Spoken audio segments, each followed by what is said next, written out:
La sesión, con los que habemos nomás. Y bueno, buenos días a todos, a todas, a todes, que estén muy bien, espero que sea una buena sesión. Hoy día vamos a tener clase hasta 10 para las 11 nomás, porque para las 11 yo tengo una reunión con los alumnos de práctica y el colegio. Entonces, vamos a iniciar. Constanza, ¿tú sabes cómo manejar el Zoom para presentar? No. Mira,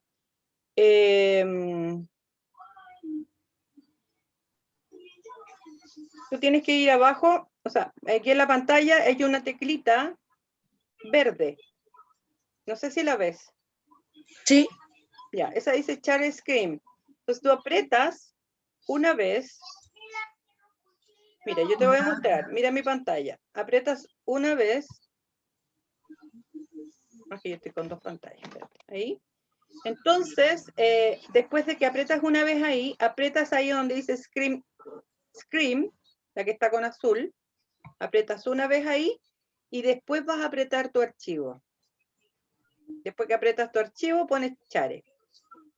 Okay. No sé si me entendiste. A ver, inténtalo.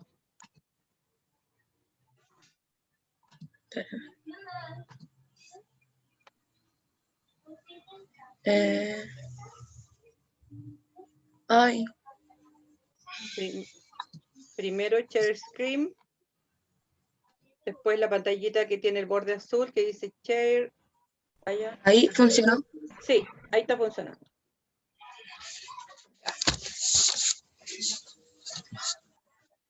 Profe, ¿no le molesta que haga la exposición con la cámara apagada? No, no me molesta. Gracias. Voy a... Ya.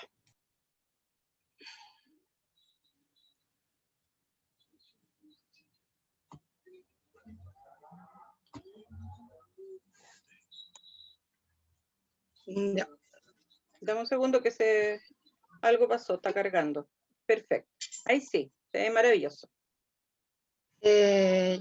Bueno, como ya se habían agotado las culturas latinoamericanas, a mí me tocó buscar información sobre la astronomía según la cultura, según la civilización egipcia. Bien. Entonces, para la civilización, una gran civilización como fue la civilización egipcia, se desarrolló en múltiples campos de saber, como la arquitectura, la medicina, las matemáticas, la literatura, entre otras. La astronomía en particular, para los egipcios de la antigüedad, tuvo un significado y desempeño mitológico y religioso. Estos contaban con 12 estrellas que utilizaban para la división de la noche en horas asociadas a sus 12 guardianes del cielo, quienes eran los encargados de acompañar a los faraones difuntos en su viaje nocturno con Ra, quien era su divinidad solar. Para los egipcios, los astrónomos generalmente eran los monjes quienes tenían esta labor, pero estos en sí se diferenciaban según el desempeño que tenían. Y una de las tantas maneras que encontré, y era fácil como de pronunciar, era Unuti, que significa el observador de las horas, y Sebai, el de las estrellas. Por otro lado, también como importante, ellos contaban con un calendario solar que data desde principios del tercer milenio antes de Cristo, el cual está organizado en 12 meses, similar al de como conocemos nosotros el sistema del calendario. Sí. Y si bien, como dato, los mayas observaban mucho y analizaron mucho las estrellas, los egipcios también lo hicieron, y según dice la historia, un poco antes, mucho antes. Bueno, para explicar un poquito cómo se trataba este calendario egipcio solar, los egipcios establecieron este calendario solar a partir de la observación de las estrellas. Este cuenta con 12 meses de 30 días organizados en 3 periodos de 10 días, haciendo referencia así al año civil. Al terminar cada mes se le añadían los 5 días faltantes del mes, los cuales eran dedicados a distintos dioses. Y por ser días como de celebridad o de dedicación a estos dioses, les llamaban epagómenos. Epagómenos. Sí. También contaban con...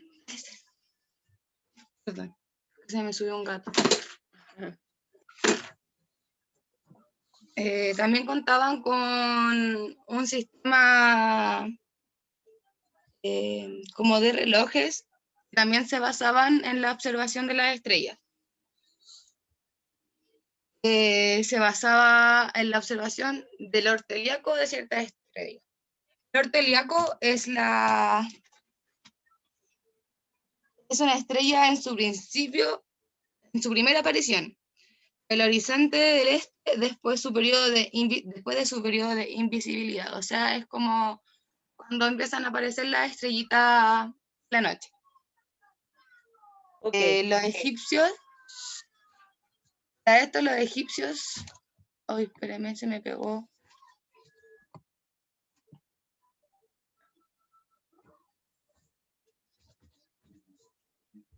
Espérame, profe, que se me pegó. Sí, sí, sí. Oh, me falta una diapo, ¿dónde está? Ay, ahí está, disculpe. Ahí está, qué raro, apareció de repente. Ya, para esto los egipcios contabilizaban el paso de las horas de la noche mediante la observación de los decanos, quienes eran estrellas o grupo de estrellas que ellos mismos establecieron. Contaban con Decanos.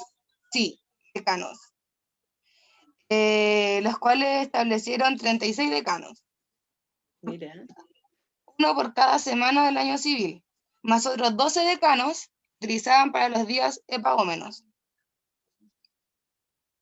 mira. O sea, ellos crearon un sistema completo y guiados por su cosmovisión religiosa y mitológica. Ellos se guiaban las estrellas como que le decían todo porque en el cielo estaban sus dioses.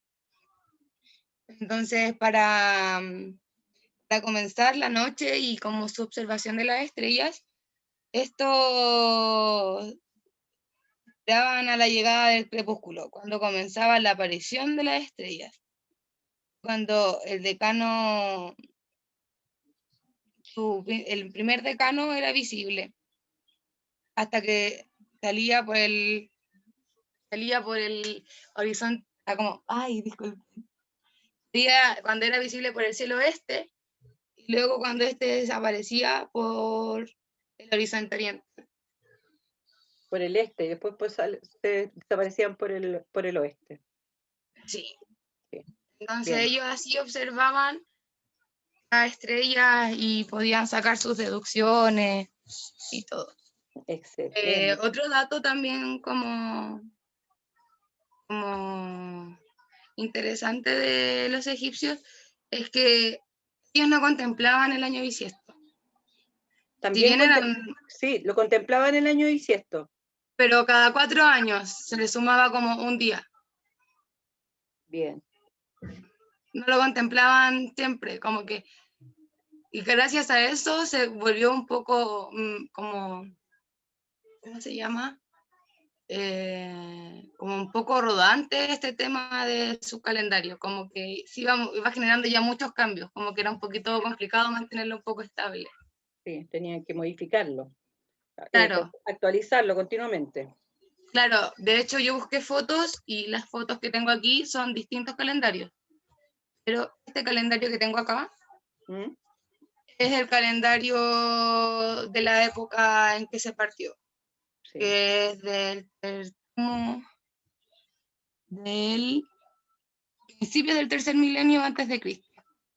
Imagínate. Y Cualquier desde sentido. ese comenzaron a contemplar cambios en su calendario y a festejar.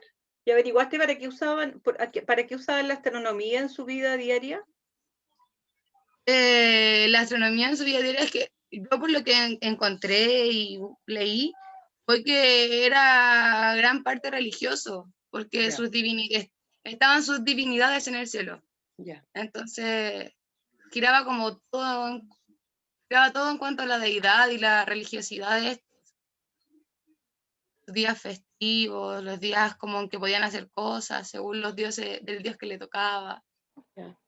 Ok, no averiguaste nada sobre, por ejemplo, si tenía alguna relación con la agricultura, por ejemplo, por los periodos de siembra, con los periodos de Eh, cosecha.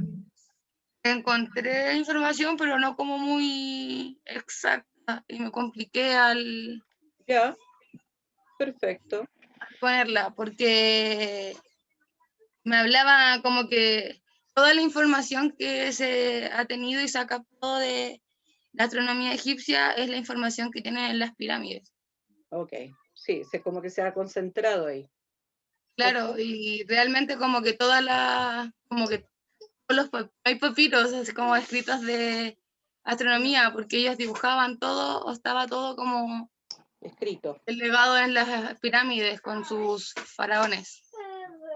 sí. Que eran ellos como los que estaban más cercanos a la astronomía por los monjes. Ok. Listo, Sí, Constanza. Muchas eso sería gracias. Aplausos para la Constanza. Aplausos, aplausos. ¿Dónde están las reacciones? Aquí aplausos. Aplausos para la Constanza. Muy bien. un aplauso. Oye, qué Gracias. increíble, ¿eh? Distintas culturas y en distintas épocas. eh, todos hablan del calendario solar, todos hablan de la división del año en 12 o 13 meses, hablan sobre las constelaciones, relacionan las constelaciones con los signos zodiacales que ahora conocemos. Es bien como enigmático eso, de cómo llegaron en distintas culturas a observar lo mismo. Maravillas. ¿Alguien quiere aportar algo más a lo que dijo la Constanza? ¿O alguna observación? Saludo a los que llegaron después de que estaba Constanza participando ya. Camilo. ¿Alguien más llegó? Hola, Camilo. Franco. Profe, un dato así como ficticio, no sé si lo mencioné, A ver. fue que el calendario del egipcio, todas las partes que leí, decía que es conocido como el primer calendario solar en la historia, o sea, como registrado, algo así. Ya, es el No sé primero. como que tan verídico sea, porque hay muchas civilizaciones que se rigen por el calendario solar, Es posible. pero Es bien eso posible. decían como en todas las fuentes que encontré. Ok, muchas gracias. Te pasaste, Constanza. Te Nada, voy a pedir que tu PPT lo dejes en el foro. Mira, te lo voy a mostrar acá. En el foro del UCampus. profe, Nosotros, todavía no me puedo meter a un campus, no sé qué pasa con eso. pero has hablado con Mónica. Sí, como veremos, es que supone que debería haber estado listo, pero no Ya. sé qué pasa. Ya. Cuando te puedas meter a UCampus, entonces tienes que subir el PPT. ¿Ya? Ya, Hay un foro creado en UCampus que dice cultura astronómica. ¿Ya? ya. Perfecto. Hoy día nos corresponde seguir con la historia de la astronomía, pero en la edad de los griegos, ¿cierto? Nosotros ya habíamos visto cómo había ido evolucionando la teoría geocéntrica hasta la teoría heliocéntrica, habíamos visto cuántas dificultades y cuántos siglos pasaron, eh, alrededor de 18 siglos pasaron para que se aceptara medianamente la teoría copernicana de que la Tierra no era el origen del universo, sino que era el Sol, la teoría heliocéntrica. Habíamos hablado de Galileo Galilei, que era un físico, filósofo, ingeniero, las tenía todas Galileo, que es considerado el padre de la astronomía moderna, el padre de la física moderna. ¿Estoy grabando? ¿Alguien me puede decir si estoy grabando? Sí, profe. Sí, profe. Gracias. Y bueno, yo les contaba en la clase pasada que Galileo era contemporáneo con Kepler. Galileo en Italia hacía sus trabajos en Pisa, Arcetri, bueno, en Pisa. Y vivió también mucho tiempo en Venecia, donde trabajó sobre todo con el desarrollo del telescopio. Recuerden que esto también le valió a Galileo el ser subvencionado, digamos, por el gobierno de Italia y de Venecia para que él trabajara en sus investigaciones y fue, bueno, subvencionado por vida. Su contemporáneo, que era Johannes Kepler, también llevaba los mismos, tenía las mismas ideas, parecía a las de Galileo Galilei. Recuerden que Galileo Galilei se basó en las investigaciones de Copérnico. Y resulta de que, bueno, él inventó el telescopio, yo les mostré esto la clase pasada, mejoró el telescopio, porque en realidad no lo inventó un holandés, pero él mejoró el telescopio, ¿ya? Y ahí está entonces mostrando el telescopio a uno de los gobernadores de Venecia. Galileo, como les estaba contando, fue uno de los amigos y compañeros científicos con el que Kepler tuvo correspondencia e intercambio de noticias de los últimos descubrimientos. No era como ahora que se mandan un WhatsApp o se mandan un correo, ¿no es cierto?, un email. Antes tenían que pasar meses para que una carta llegase desde Italia hasta Inglaterra. Galileo, como Kepler, fue un Copérnico en un mundo partidario de Ptolomeo. En el caso de Galileo, él tuvo que luchar solo contra toda la comunidad científica del tiempo. Las contribuciones de Galileo a la teoría heliocéntrica fueron 3, que también se las leí la clase pasada, si no me equivoco. Y esto es gracias al telescopio. Bueno, el uso por primera vez del telescopio y las observaciones astronómicas. Recuerden que, lo que les contaba yo la vez pasada, todas las investigaciones anteriores fueron a simple vista, mirando, observando con estos dos ojos el cielo. Entonces, todos los anteriores científicos y astrónomos de la época lo hicieron todo mirando, observando, por observación directa y con sus mapas dibujando en grandes hojas, dibujando las estrellas en el cielo, los astros que ellos veían, dibujando los cambios de hora, a tal hora donde se ubicaban, después tenían que volverlos a dibujar después de 1 hora, después de 2 horas, y se pasaban la noche en eso. Entonces, hubo gente que pasó su vida dedicada a la observación astronómica. Y así, a observación directa y con lápiz y papel. No había otra forma. Bueno, este telescopio ayuda a Galileo a la observación de nuevos fenómenos con ayuda de este instrumento. Y por otra parte, las contribuciones de Galileo fueron la vigorosa batalla que sostuvo en defensa de la teoría copernicana, porque él se peleó con mucha gente del gobierno, de la iglesia, para sostener que en realidad el Sol era el centro del universo. En 1610, Galileo ya hacía notar que a través de su telescopio había observado las manchas oscuras sobre el Sol, detalles sobre la superficie de la Luna, como montañas y mares, había notado que Venus tenía fases, también lo vimos en la clase pasada, Saturno parecía tener protuberancias en lugar de estar completamente esférico. Júpiter tenía 4 satélites. Imagínense, con este instrumento ya se pudo determinar que Júpiter tenía 4 satélites. Hoy día se conocen que son 12. La Vía Láctea se resolvía en un conjunto de estrellas individuales. Las mismas estrellas ahora visibles en un número mayor aparecían como puntos luminosos, avalando los argumentos de Copérnico de que se hallaban a ver, déjenme correr esto, extremadamente distantes. ¿Se fijan? Entonces, esta sola invención del telescopio trajo muchas novedades desde el cielo, desde esta esfera celeste, que les llamaban ellos. Entonces, con los descubrimientos, Galileo pensó que se retractarían los científicos, la comunidad científica, de las objeciones hechas al sistema de Copérnico. O sea, porque él demostraba frente a la comunidad científica y mostraba sus nuevos hallazgos, y sin embargo, la comunidad científica se resistía a creerle o, o a dar por hecho lo que él estaba diciendo. Dice acá, pero los hombres creen lo que es fácil o lo que están dispuestos a creer.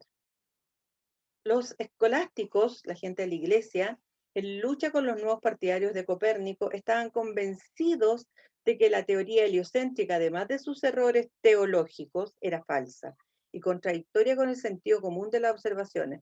Recuerden que para la época todo estaba muy ligado a la iglesia, todo estaba muy ligado, todo el sistema geocéntrico explicaba el universo casi desde una posición religiosa. Recuerden que el círculo era la figura geométrica casi divina, entonces esto de pensar que el Sol era el centro del universo era casi una herejía, ¿ya? Por lo tanto, aquí la iglesia se le fue encima a Galileo y obviamente a Copérnico. Eh, Dice, el reconocimiento del sistema de Copérnico llevaba consigo una profunda reexaminación y revalorización de las propias ideas. Lo que yo les decía en la clase pasada, si uno ha vivido siglos pensando que su mundo es de una forma y de pronto, o sea, aunque no fue de pronto, venía una corriente científica ya copernicana que venía hablando de este sistema heliocéntrico, pero que de repente sale al mundo, se expone, entonces, claro, va a haber mucha resistencia y esa resistencia fue bastante grande, ¿ya? Muchos de los contemporáneos de Galileo lo llamaron loco y sus observaciones no significaban nada para ellos, imagínense. Ahora nosotros sabemos que Galileo tenía la razón, pero en ese tiempo no le hacían caso eh, y lo trataban de hereje. Aquí vemos una imagen de Galileo, una pintura famosa, que muestra un poco la cara de desolación de Galileo. Porque a un año después de su descubrimiento, Galileo le escribió a Kepler y le puso, tú eres el primero, quizá el único, que después de una paciente investigación has dado crédito completo a mis afirmaciones. ¿Qué dirías de los filósofos más importantes, a quienes me he ofrecido cientos de veces por propia voluntad para enseñarles mis estudios, y que con la perezosa obstinación de una serpiente después de comer, nunca han consentido en mirar los planetas, la luna o el telescopio? O sea, Galileo les ofrecía, vengan a ver a través de mi telescopio, vengan a ver lo que les estoy contando. Y no querían, porque había una obstinación, porque no le daban crédito, porque en el fondo casi lo despreciaban por sus nuevas eh, afirmaciones. Ahora, Galileo no podía ocultar su profundo convencimiento de la verdad de su teoría. Él lo estaba observando a través de su telescopio. Todo lo que él observaba afirmaba la teoría heliocéntrica, en tanto que Copérnico aún invocaba la doctrina aristotélica para hacer su teoría más aceptable. O sea, Copérnico trataba de ajustarse a la teoría aristotélica, ¿ya? Para que el resto de la comunidad científica lo aceptara. En 1632, Galileo exponía su obra Diálogo sobre los grandes sistemas del mundo, de manera más persuasiva, también mostrando los méritos de la teoría de Ptolomeo y de Copérnico. Mantenía que los fenómenos y las leyes de la naturaleza eran una prueba directa y una revelación de la divinidad, tan válida como las que figuraban en la Biblia. tanto las Sagradas Escrituras, se fijan que siempre están como relacionando las observaciones astronómicas, los avances científicos, tratando de relacionarlos con la religión. Tanto las Sagradas Escrituras como la naturaleza provienen del Verbo Divino. No es menos admirable la manifestación de Dios a nosotros en la naturaleza que en los párrafos sagrados de las Escrituras. Entonces, acá fue llamado a Roma a comparecer ante el tribunal de la Inquisición y se le condena a prisión perpetua y se le conmina a abjurar de sus ideas, o sea, de poner sus ideas. Tras la abjuración, el Papa conmuta la prisión por arresto domiciliario de por vida. Entonces Galileo, ahí lo están juzgando, ¿se fijan? Permanece confinado en su residencia, en su casa de Florencia, en Italia, desde diciembre de 1633 a 1638.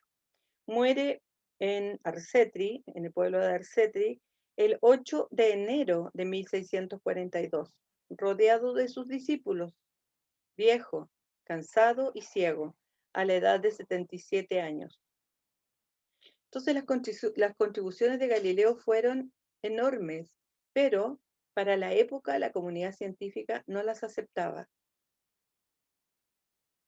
Pero su contemporáneo, Kepler, en otra parte de Europa, seguía desarrollando sus mismas investigaciones. Bueno, para profundizar algunos de los aportes de Galileo a la astronomía, pues, se puede visitar este sitio que yo les dejé acá, ¿ya? Vamos, bueno, así termina la historia de la Edad Media en Europa, a pesar de que más adelante vamos a continuar un poco con las investigaciones de Kepler. O sea, vamos a investigarlas porque son parte de este capítulo, ¿ya? Pero vamos a hacer un paréntesis para irnos, ahí donde estoy. Voy a dejar de compartir para irnos a otra. ¿Qué les parece todo esto que les estoy contando? Es como un poco desolador. A mí me da pena Galileo porque un hombre tan sabio y que estuvo solo frente a sus contemporáneos y a sus propios colegas. Eh, no lo apoyaron, no fueron, bueno, solo las personas que estaban interesadas en sus descubrimientos, sobre todo en el telescopio, eran gentes de poder porque les servía para la guerra, pero más que eso, la misma comunidad científica no hubo mucho apoyo. O sea, de hecho, no hubo ningún apoyo. Eh, ya. Opinen, pues, chiquillos. O sea, profe, siempre en la historia a la gente que ha hecho o que ha propuesto cambios se le ha rechazado. Sí, pues. Incluso de antes, pues en la filosofía griega, cada filósofo nuevo que dirá una perspectiva nueva, lo trataban de estúpido. O sea, ¿cómo se te ocurre pensar un paradigma distinto a nosotros? Exacto. Y supuestamente la filosofía era ese el objetivo. O sea, el más conocido que tengo yo es Tesla, que hizo los mismos avances o quizás avances mejores que Edison en campos de electricidad, pero a nadie le interesó y él tiró todas sus patentes de manera gratuita para tratar de aportar a la sociedad. Y terminó muerto solo en una fábrica abandonada, rodeado por palomas. Imagínate. Y hay gente que ha contribuido tanto a las investigaciones y a los avances. Em, Estoy tratando de abrir el nuevo PPT para continuar un poco con esa historia. ¿Y qué pasa más adelante? Em, Profe, ¿Sí? ¿De Francisca. esto va a tratar la prueba? Sí, de esto, de lo que acabamos de ver. Yo no le he dejado todavía el PPT en el, o sí, se los dejé, Sí, pero sí está. yo voy a dejar todos estos PPT arriba en el aula. Vamos a ver el siguiente, ¿ya? Vamos a continuar con el siguiente, nos queda tiempo todavía, nos queda bastante tiempo.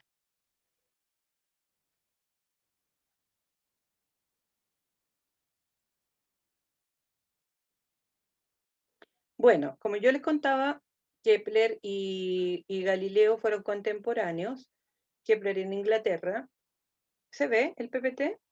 Estoy tratando de ponerlo ahí en... ¿Sí? Sí, profe. Entonces vamos a ver quién fue Johannes Kepler. Y su... Bueno, ¿y quién fue Tycho Brahe? ¿Ya? Después de descubrir por el continuo trabajo durante largo tiempo, utilizando las observaciones de Tycho Brahe era como...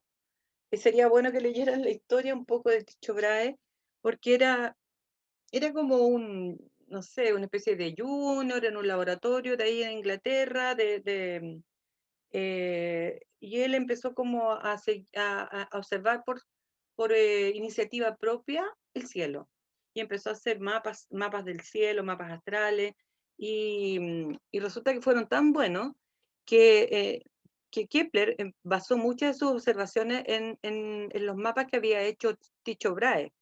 Entonces, por eso que dice acá, que después de descubrir por el continuo trabajo durante largo tiempo utilizando las observaciones de Brahe la verdadera distancia, imagínense, de las órbitas, al fin la verdadera relación. Logro arrojar las sombras de mi mente al obtener un acuerdo tan perfecto entre mi trabajo de 17 años sobre las observaciones de Brahe.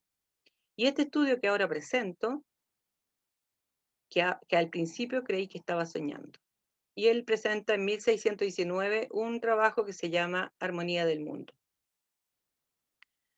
En el año 1600, entonces estamos hablando de Kepler. Aquí está Tycho Brahe, astrónomo danés, considerado el más grande observador del cielo en el periodo anterior a la invención del telescopio. Tycho Brahe, antes de que Galileo observara todos sus fenómenos en el cielo, él, por propia observación directa, empezó a, como les decía yo, a observar el cielo. Y él fue uno de los más grandes observadores. Él, con la pura observación directa, empezó a diseñar las órbitas de los planetas. Empezó a calcular distancias entre los planetas, a calcular distancias aproximadas hacia el Sol. Las distancias, y bueno, y todo esto bajo la concepción de la teoría heliocéntrica. Por otra parte, Johannes Kepler, de 1500 en 1630, es una figura clave de la revolución científica, ¿ya? Astrónomo y matemático alemán, conocido fundamentalmente por sus leyes sobre el movimiento sobre los planetas en su órbita alrededor del Sol. Pero su trabajo se lo debe a Tycho Brahe, ¿ya? Y también se lo debe también a Galileo, porque con Galileo mantenía correspondencia y mantenía sus investigaciones al día. En el año 1600, el joven Johannes Kepler fue a trabajar como ayudante, era al revés, como ayudante matemático de Tycho Brahe, quien había, claro, porque Kepler es posterior a Tycho Brahe. Tycho Brahe ya había sido, se había convertido en astrónomo, etcétera.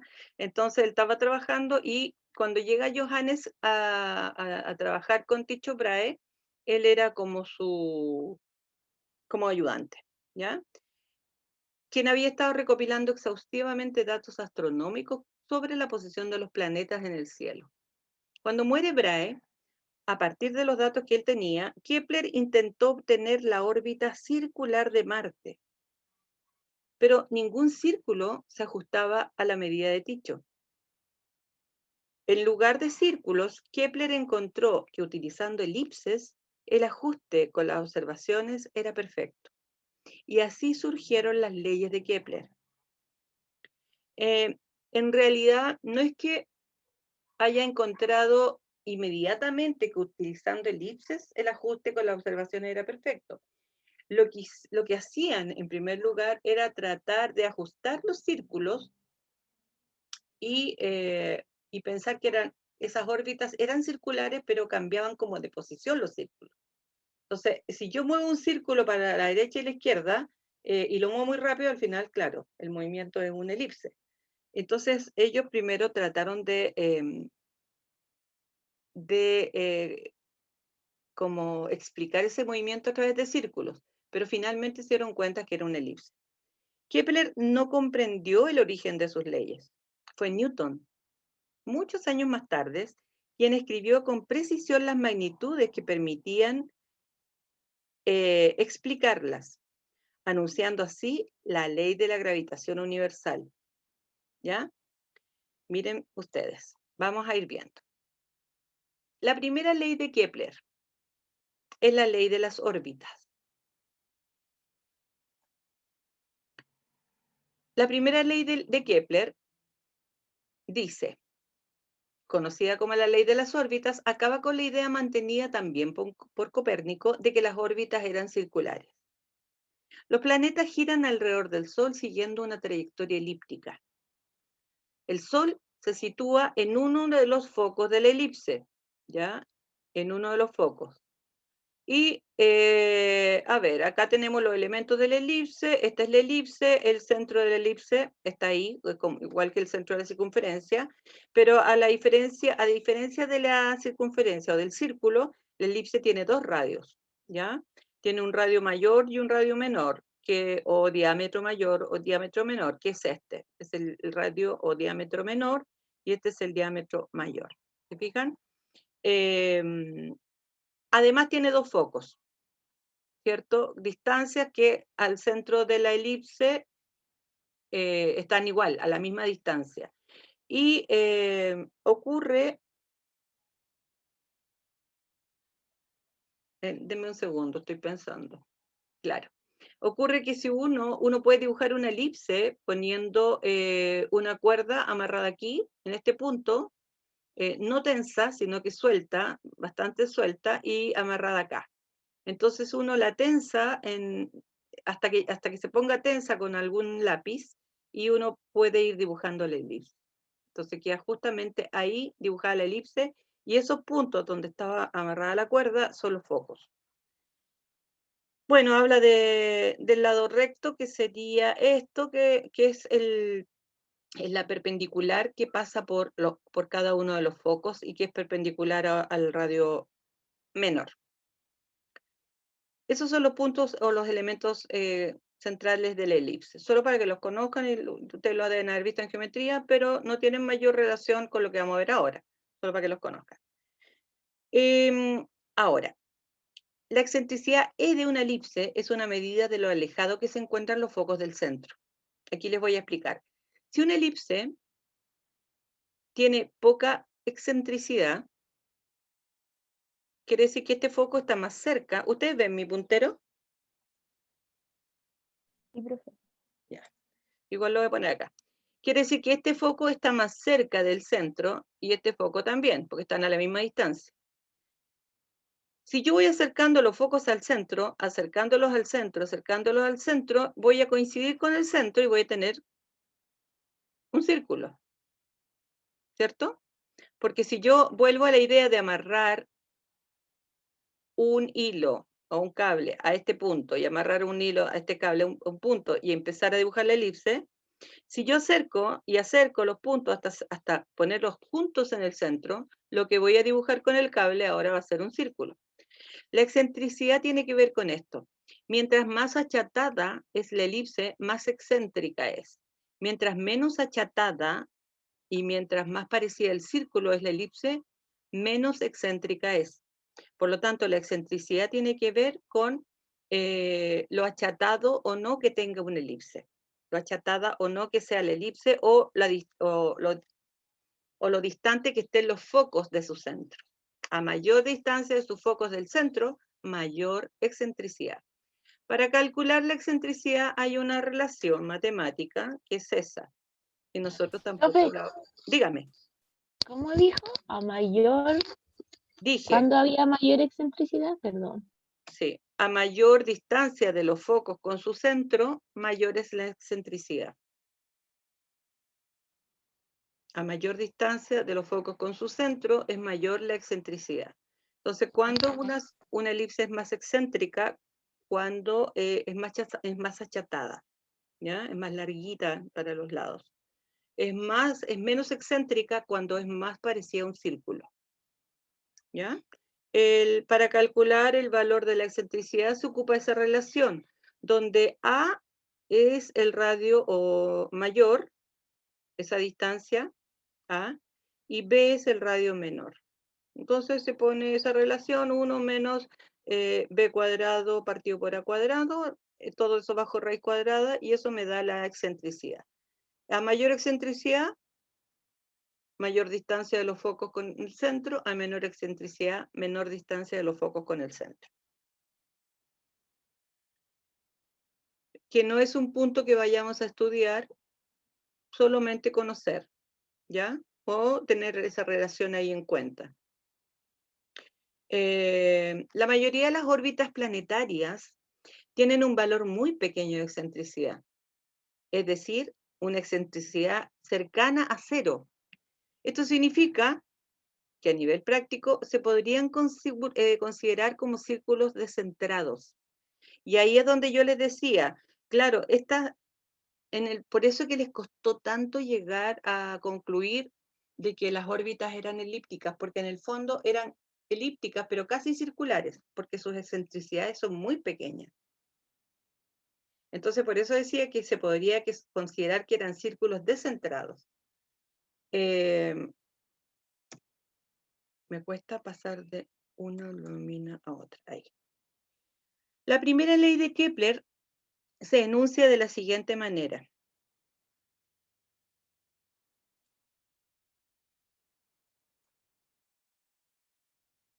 Ay. ¿Ustedes ven esa barra que veo yo ahí? ¿Cómo la puedo sacar? Ahí se fue. Ya. La primera ley de Kepler se llama ley de las órbitas. Ley de las órbitas. Vayan, esto sí que lo tienen que anotar, a pesar de que va a estar aquí en el PPT, pero es importante que lo vayan anotando también registrando en su cuaderno. Ley de las órbitas. La distancia entre la Tierra y el Sol no permanece constante. La distancia varía durante el movimiento de traslación. Este es uno de los efectos de esta primera ley.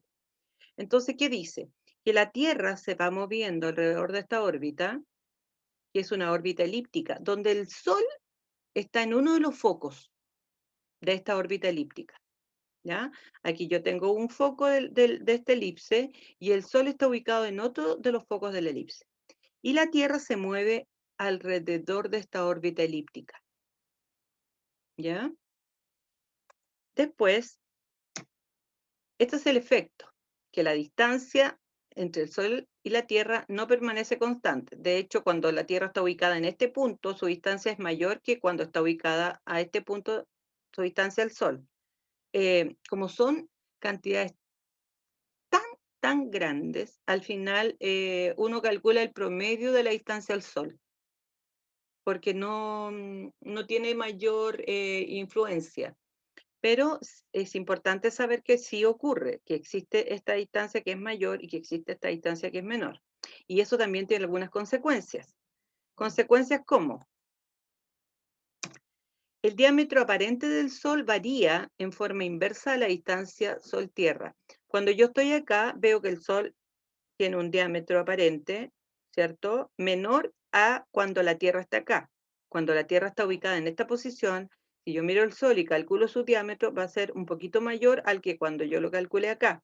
Esa es una consecuencia. Otra consecuencia, cuando la Tierra se acerca al Sol, o sea, cuando está por acá, bueno, lo acabo de decir, su diámetro aparente aumenta, ¿cierto? Y bueno, y también varía la distancia. La distancia Tierra-Sol varía de aquí a acá y varía de aquí a acá.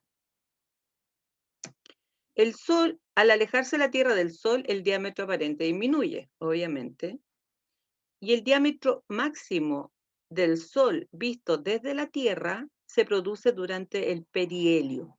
Cuando la Tierra está acá, perdón, acá. Cuando la Tierra está acá, este es el perihelio, cuando estoy cerquita del Sol, para decirlo de alguna manera, porque de ninguna forma estamos cerquita. Son millones y millones de kilómetros o de años luz. Entonces, aquí esta distancia se ve, aquí cuando esta distancia es menor del diámetro, o sea, de la distancia del Sol a la Tierra, es cuando el diámetro del Sol se ve mayor. Y aquí hablamos de perihelio, en este punto. ¿Y ustedes saben cómo se llama este punto de acá? Cuando estoy con la distancia mayor al Sol. Este punto acá se llama afelio. Invierno. No, Sí, afelio. ¿Ya? Este es el perihelio y este es el afelio. Perihelio ahí, afelio acá. Bien. Bueno, no leí lo último. Lo último decía, los planetas tienen movimientos elípticos alrededor del Sol, estando este situado en uno de los focos que contiene la elipse. ¿Ya? O sea, esa es la primera ley, la ley de las órbitas. Los planetas se mueven en torno al Sol en órbitas elípticas, donde el Sol está ubicado en uno de los focos de esta órbita elíptica. ¿Ya?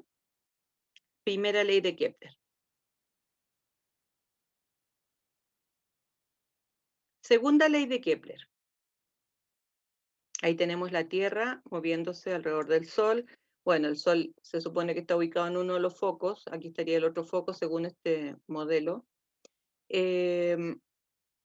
Entonces, ahí está el afelio y aquí está el perihelio, ¿ya? Además, quiero que se fijen en la figura y me digan si notan algo. La Tierra como que va rotando, Sí, la Tierra rota, ya, pero como que da vueltita, no sé cómo ¿ya? explicar. ¿Alguna otra cosa que observen? Cuando pasa por el perihelio pasa más rápido. Bien, Amayita. Muy bien. Cuando pasa por el perihelio, fíjense que la órbita de la Tierra, o sea, perdón, la velocidad de traslación de la Tierra aumenta.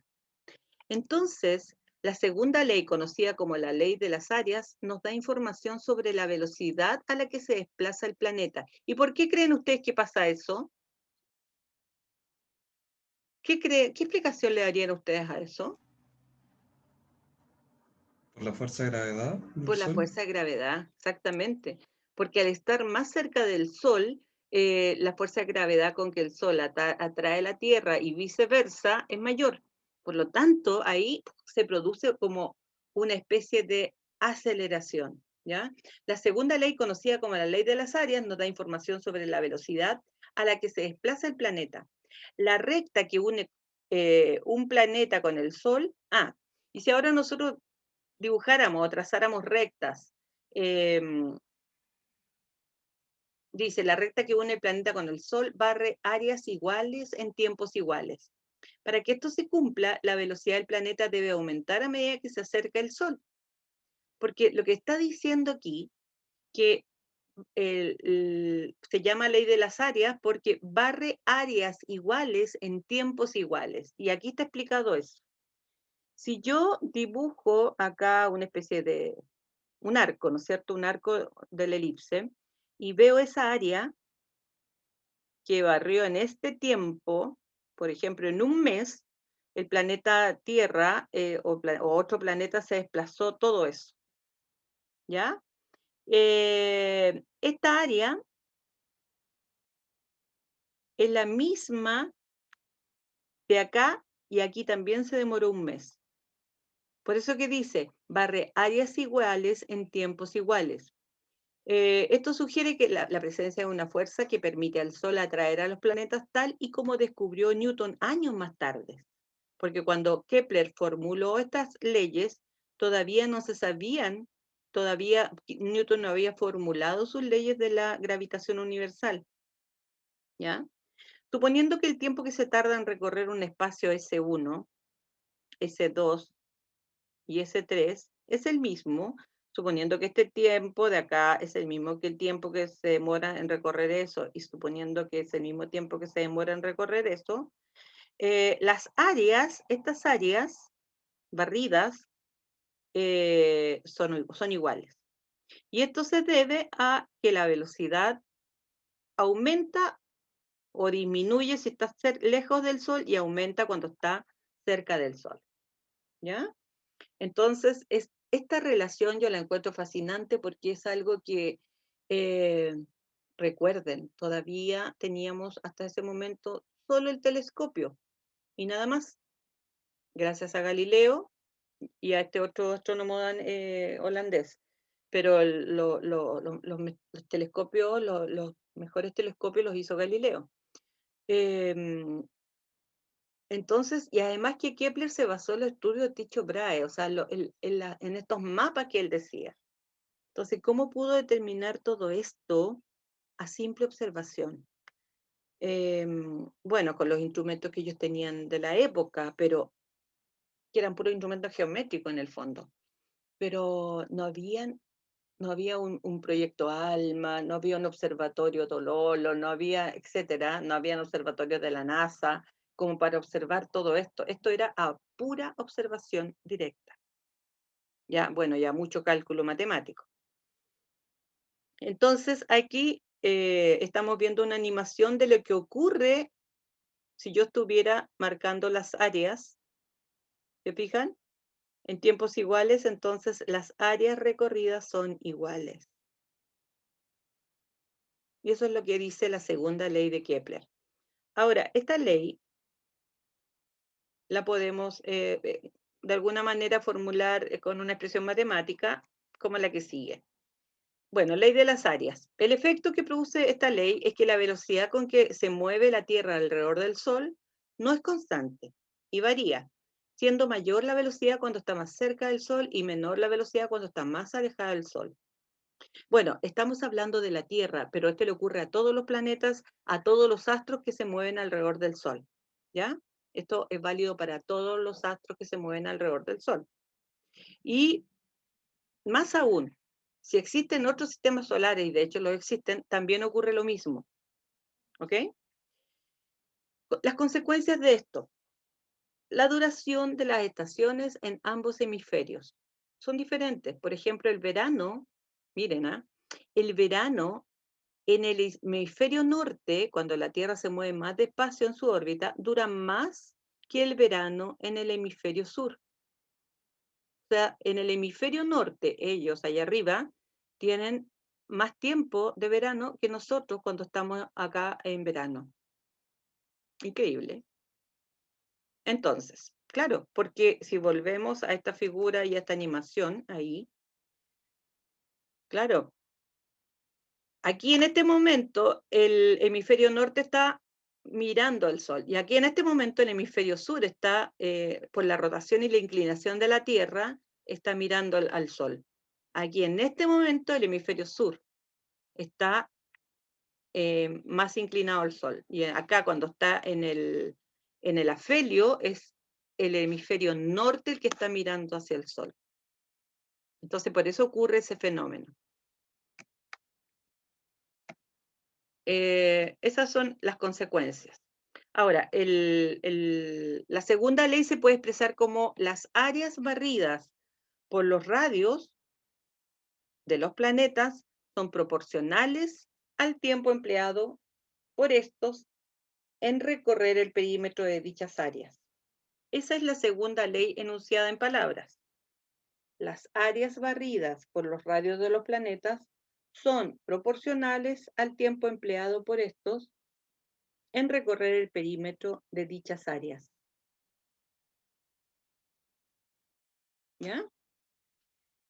Matemáticamente esta ley se puede formular así.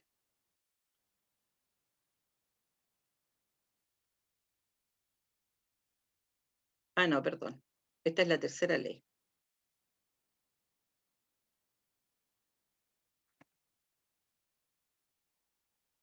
Esta es la que se puede expresar pero están todas relacionadas. Esta es la que se expresa matemáticamente, ¿ya? La tercera ley de Kepler habla de la ley de los períodos. ¿Cuál era la primera ley?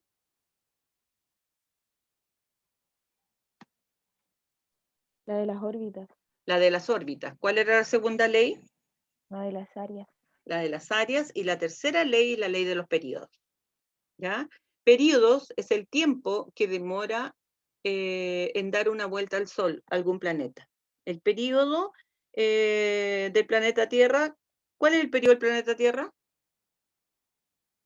365 días. 365. Muy bien, Sí. 365 días. Entonces, relaciona los periodos de los planetas, es decir, lo que tardan en completar una vuelta alrededor del Sol con sus radios medios. Claro, como las órbitas son elípticas, entonces hay que calcular un radio medio, ¿ya? O un radio promedio. Y eso es lo que se utiliza entonces para calcular esas relaciones. Para un planeta dado, el cuadrado de su período orbital es proporcional al cubo de su distancia media al Sol. Esa es la relación que estoy hablando ahora. Para un planeta dado, el cuadrado de su período es proporcional, esta es una constante de proporcionalidad, ¿ya? Una constante de proporcionalidad, es proporcional a el cubo de su distancia media. También podríamos decir que esta constante de proporcionalidad es igual al período al cuadrado dividido por el radio al cubo. ¿Ya? Profesora, la K es la constante de proporcionalidad. La K es una constante de proporcionalidad. ¿Ok? ¿Me Ahora, puede repetir de nuevo la fórmula, por favor? sí, dice, para un planeta al cuadrado de su periodo orbital es proporcional al cubo de su distancia media al Sol. Esto es, el periodo al cuadrado de cuadrado es igual a la constante de proporcionalidad por R al cubo, que es la fórmula que estoy mostrando acá. T cuadrado igual K por R cubo. R es el radio. R es el radio promedio. T es el periodo. Profe, ¿Ya? Y si yo despejo K, dame un segundito, si yo despejo K, que es la constante de proporcionalidad, me va a quedar que K es igual al periodo al cuadrado dividido por el radio al cubo. Dígame. ¿había una fórmula matemática en ley de áreas? ¿Cómo? ¿Había alguna fórmula matemática en la segunda ley de Kepler? No, Ah, ya. no había una fórmula. Yo me equivoqué, estaba pensando en esta. ¿Ya? Entonces, eso es lo que estoy mostrando acá con esta relación matemática, ¿cierto? Que K, la constante de proporcionalidad, es el periodo al cuadrado dividido por el radio al cubo. Y como esto es válido para cualquier planeta, entonces yo puedo determinar más o menos, fíjense que con esta simple fórmula, ellos pudieron estimar la distancia a los planetas, las distancias aproximadas a los planetas, porque si esto se cumple para todos los planetas, yo puedo tener información de la Tierra. ¿Ya? Lo que demora la Tierra en dar la vuelta al Sol, 365 días. El radio promedio de la Tierra lo habían estimado con estos cálculos que ellos tenían, por lo tanto ya tenían ese dato y con esos datos podían calcular la constante de proporcionalidad. Como ya habían estimado también cuánto demoraba, por ejemplo, Marte en dar una vuelta al Sol, por todos estos mapas astrales, entonces ellos también podían determinar cuál era la distancia promedio a Marte. Y así con todos los planetas conocidos hasta el momento. ¿Se fijan? Entonces, esta tercera ley fue bastante revolucionaria porque me permitió conocer las distancias aproximadas de los planetas al Sol. Y me permitió establecer entonces las dimensiones de nuestro sistema solar. Ahí entonces está el periodo del planeta. En el sistema internacional debiera ser el segundo el periodo, ¿cierto? La constante de proporcionalidad debiera ser en segundos al cuadrado partido por metros cuadrados. y la distancia media al Sol en metros. Estamos hablando del sistema internacional, ¿ya? Pero no siempre se trabaja con el sistema internacional, sobre todo en cantidades astronómicas. Por ejemplo, a propósito de lo que le estoy diciendo, la distancia promedio entre la Tierra y el Sol, si yo lo leo en metros, serían todos estos metros, 700, serían 870.700, 5.900.000, serían como 149.000.597.000 y no sé cuánto, no sé si son billones o millones, no me acuerdo. A ver, son 700. ¿Alguien lo puede leer? ¿Se acuerda cómo se lee? Son 8.778, ahí serían 1.000, 70.000, 870.700. Aquí sería,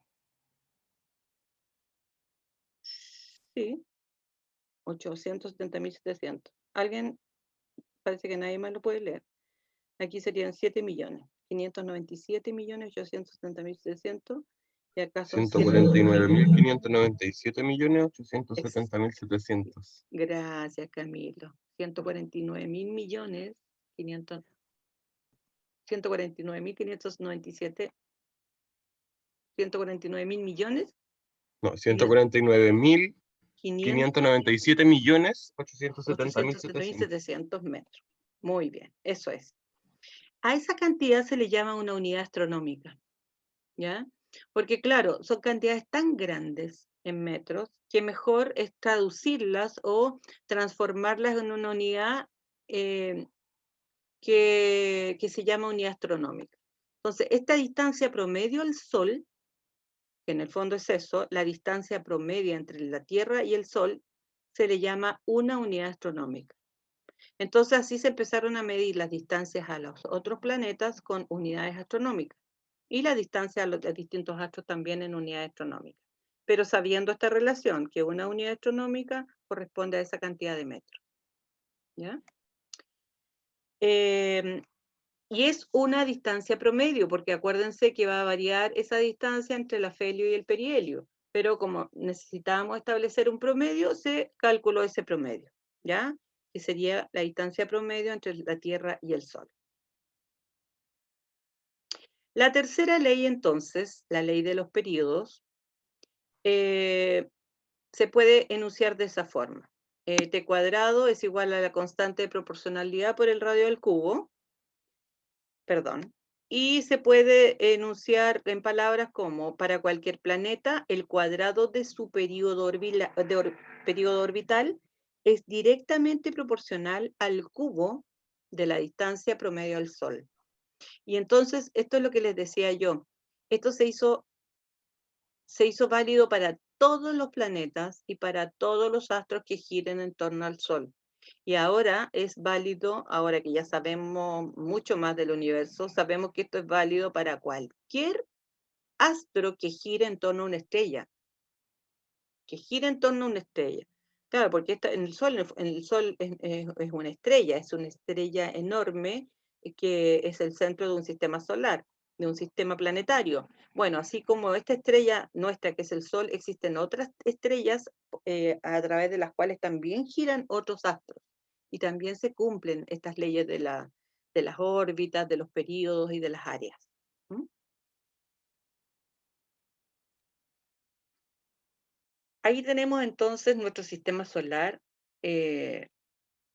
visualizado por Kepler, y se observa que como consecuencia de esta ley los planetas se mueven tanto más despacio cuanto mayor es su órbita, ¿cierto? ¿Y eso por qué? Por el efecto gravitacional del Sol, porque están más alejados del Sol, por lo tanto el efecto gravitacional es menor. El valor concreto de la constante K será estudiado cuando hayamos introducido la ley de gravedad formalmente, y esa la vamos a estudiar cuando veamos a Newton, ¿ya? El valor concreto de K y vamos a decir cómo se llama y todo. Pero su valor es el mismo para todos aquellos cuerpos que giran en torno a uno determinado. Así, por ejemplo, los planetas del sistema solar comparten el valor de K al girar todos ellos alrededor del Sol. Si yo tuviera otro sistema solar, quizá el valor de K va a cambiar, porque va a depender de la estrella que esté al centro, de su fuerza gravitatoria, ¿cierto? De la misma masa de los planetas, etcétera. Entonces, a lo mejor ese valor de K va a ser diferente, pero la relación de T cuadrado partido por R cubo se mantiene. Los satélites de un planeta compartirán el valor de K entre ellos. O sea, también ocurre esto para los satélites que giran en torno a un planeta. Se cumple la misma ley de los periodos. Es por ello que en ocasiones esta ley se presenta de acuerdo a la siguiente expresión. Entonces también, esta quiero que la noten, también se puede expresar así. Como comparten el valor de K entre ellos, podríamos decir que si estamos hablando de dos planetas diferentes, el periodo de uno... Sí, la saqué, mami. Ay, ¿Qué perdón. sacó? La basura. Entonces quiero que anoten esta relación. Para dos planetas que giran en torno a nuestro Sol,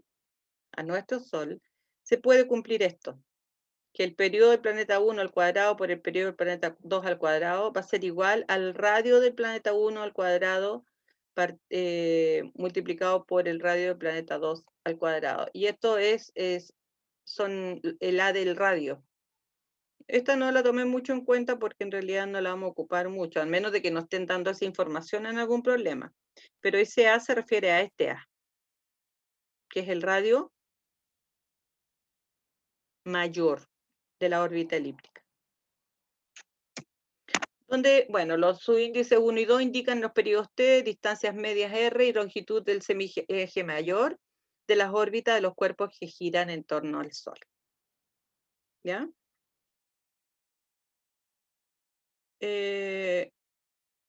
Calcular la longitud de la elipse requiere de otros conocimientos matemáticos que no vamos a abordar en este estudio de Tierra y Universo. Pero sí indicar lo que dijimos antes. Para valores pequeños de excentricidad, que lo que era la excentricidad, mientras más los focos estaban más cerca del centro, la excentricidad era menor, ¿cierto? Y cuando esta excentricidad es casi cero, entonces la elipse es igual al círculo. ¿Ya? Entonces dice ahí, para valores de excentricidad pequeños, que tiende a cero, su longitud viene a ser aproximadamente igual a la del círculo, que tuviese como radio el radio medio de la elipse. ¿Cierto? Entonces, eso es solamente para hablar de la excentricidad. Tal y como dijimos cuando hablamos de la primera ley, las órbitas de los planetas, al tener una excentricidad pequeña, se pueden considerar como círculos descentrados.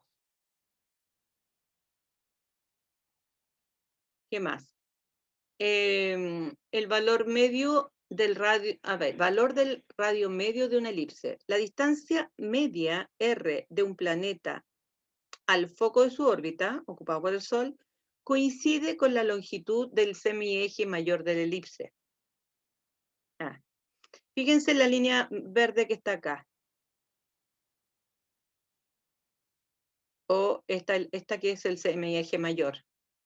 Entonces, lo que me están diciendo acá, que la distancia, otras cosas de las que descubrió Kepler, es que la distancia media R de un planeta al foco de su órbita, y en el fondo al Sol, coincide con esta longitud del semieje. Cuando el planeta va dando vueltas aquí, entonces esta distancia media coincide con la longitud del semieje mayor. Consideraremos este valor a la hora de determinar la longitud de la elipse cuando ésta tenga una excentricidad pequeña. ¿Ya? Pero más que eso, no. Así, lo que yo les estaba explicando en la figura, podríamos aproximar la longitud de la elipse en verde, por el círculo en rojo. Siendo, o sea, se podría en algún momento hacer similar, sobre todo cuando las órbitas son muy con poca excentricidad, y la mayoría de las órbitas tienen muy poca excentricidad, entonces se puede considerar la longitud de la elipse como el 2pi por A, que es el 2pi por R, que es el perímetro de la circunferencia, ¿ya? Y en el caso de la elipse, como aquí el radio casi va a coincidir con el semieje mayor, entonces se podría considerar como 2pi por A.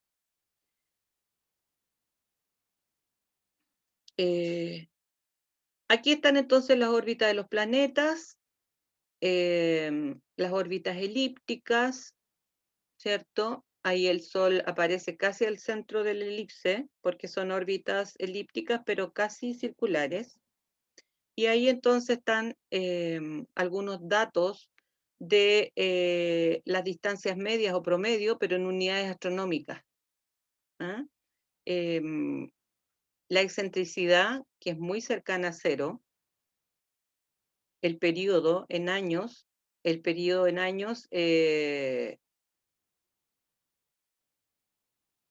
lo que demora en años en dar la vuelta al Sol un planeta, y la inclinación que tiene cada planeta respecto al Sol, porque los planetas tienen un eje de inclinación. Fíjense ustedes, a mí me llama la atención el periodo. Por ejemplo, Mercurio demora 0,2 años en dar la vuelta al Sol. Venus 0,6 años. Nosotros nos demoramos un año porque está todo en relación a nuestro año. Marte se demora 1,88 años, casi 2 años en dar la vuelta al Sol. Júpiter se demora casi 12 años en dar la vuelta al Sol. Saturno se demora más de 29 años en dar la vuelta al Sol. Urano se demora 84 años en dar la vuelta al Sol, casi toda una vida de un ser humano. Y Neptuno, un ser humano no alcanzaría a ver la vuelta al Sol de Neptuno. 164 años, casi 65 años. Bueno, y después, obviamente, con las observaciones hechas también por Galileo, se dieron cuenta de que existían más planetas y no solo 5, sino que estaban Mercurio, Venus, Tierra, Marte, Júpiter, Saturno, Urano, Neptuno. Cuando Galileo veía que Saturno era un planeta, él decía el planeta con orejas, y era porque él veía un círculo y alrededor veía como 2 orejitas, porque desde su perspectiva lo que estaba viendo eran estas líneas que rodean a Saturno, ¿ah? Los anillos. Entonces él le decía el planeta con orejas. Y ahí están las distancias medias, se fijan que son los radios promedios de el Sol a cada uno de los planetas. Y esto medido en unidades astronómicas, por eso que nuestra unidad, todo en base a la Tierra, la unidad astronómica es toda esa cantidad de millones de metros que leyó Camilo, y en relación a eso están medidas estas otras distancias medias. Ahora, respecto de la excentricidad, ¿cuál tendría mayor excentricidad? O sea, ¿cuál sería la órbita más elíptica de todas estas?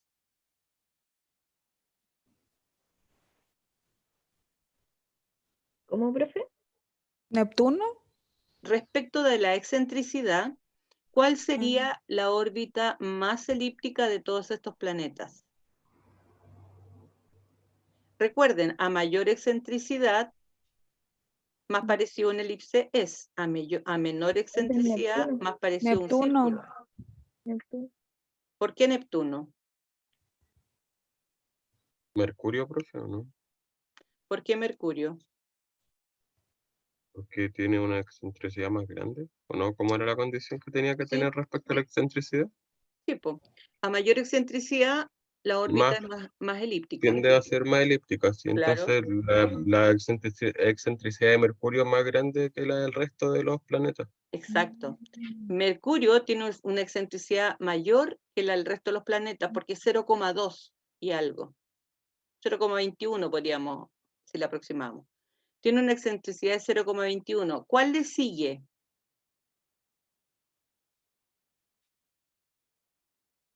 Marte con 0,09.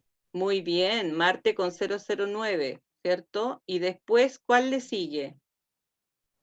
Saturno. Saturno con 0,5 Saturno, sí. 0,56. Y después viene Júpiter, Júpiter. y después viene Urano, Urano. y después vendría la Tierra. Imagínense. Y después de la Tierra vendría Neptuno. Y el que tiene menor excentricidad entonces es el planeta Venus. O sea que Venus tiene una órbita casi circular. ¿Se fijan? Entonces, eso fue lo que costó tanto verificar, llegar a concluir que sí, que efectivamente las órbitas eran elípticas, pero ¿por qué todos los 18 siglos anteriores hablaban independientemente que fueran heliocéntricos o geocéntricos, por qué se hablaba de órbitas circulares? Porque eran casi circulares, ¿cierto?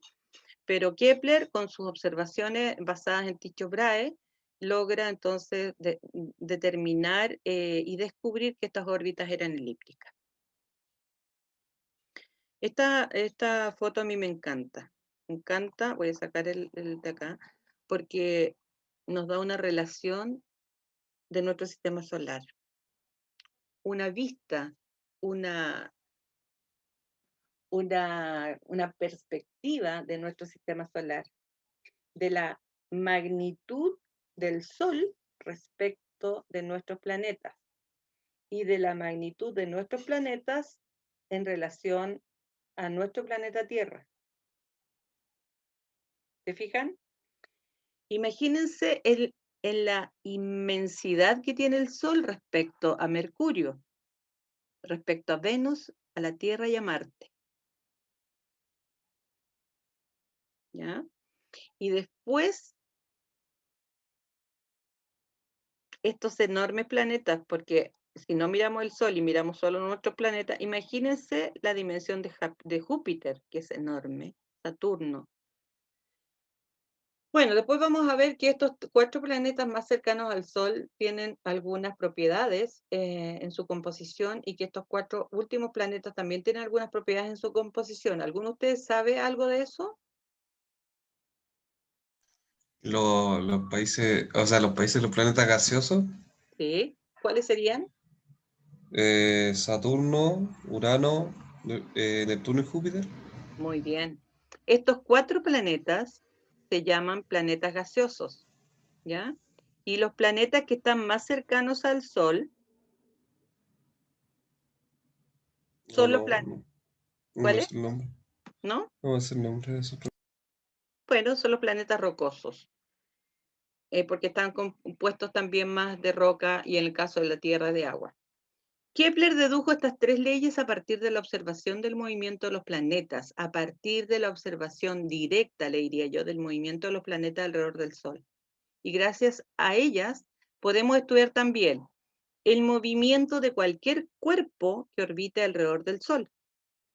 Por ejemplo, los planetas, los asteroides, que también se rigen por estas leyes del movimiento, los cometas y los satélites que orbitan alrededor de los planetas. Y también los satélites naturales que orbitan a nuestro planeta, por ejemplo, la Luna. Y por qué no decirlo, los artificiales que orbitan alrededor de la Tierra. Todos se rigen por estas leyes del movimiento, al estar orbitando alrededor de un planeta. Bien, los invito a que revisen estos links, ¿ya? Yo creo que la clase, sí, esto lo vamos a dejar para la próxima clase. Pero yo quiero que ustedes ahora, yo los voy a dejar en libertad para que puedan revisar estos links. Si tienen alguna duda, lo vemos en la próxima. Ah, ustedes en la próxima clase. Tenemos pruebas. ¿Tenemos prueba? ¿Conmigo? Sí, profe, porque la No, otra semana no hay clase. 28. ¿Cuál es la Ah. semana que nosotros tenemos de receso? La otra, La otra. ¿Cuál? la que viene. La del 26. ¿La del 26 al 30? Sí. Ya, o sea, no vamos a tener clase la próxima semana. No. Ya. La prueba no es que el día, porque yo les puse la prueba el 4 de noviembre, ya, no es que el 4 de noviembre tengamos la prueba ya. Lo que pasa es que el 4 de noviembre yo les voy a entregar la prueba. Ah. ¿Ok? Porque va a ser una prueba escrita y ustedes van a tener que desarrollarla. ¿Ya? Ok. Ok. Ya, chiquillas, las dejo porque ya me están Profe. empezando a hablar del tema de la reunión. Que a Profe. pesar de que era a las 11, pero tenemos que... Pero ya. Que mande esta PPT, Sí, la voy a subir al tiro. por ¿Ya? ti. Ya. Ya, Listo, profe, chiquillas. gracias. Que estén Chao, súper profe, bien. gracias. Que tengan una buena semana de receso y vean los links, por favor, ¿ya? Para que no lleguen tan en pañales. Ya. Profe. Ya, Gracias, profe. profe. Gracias. Chao, que estén Chao. bien. Ay, Chao, ay, profe, cuídese. Cuídense. ay, Adiós. chao. Pucha, no pude ni siquiera stop. Quería verme para decirles chao. Quería verme yo. Ahí. Y sí, ya. Hoy que estoy chascona. Ya, chao, chao, que estén bien. Voy a dejar de grabar.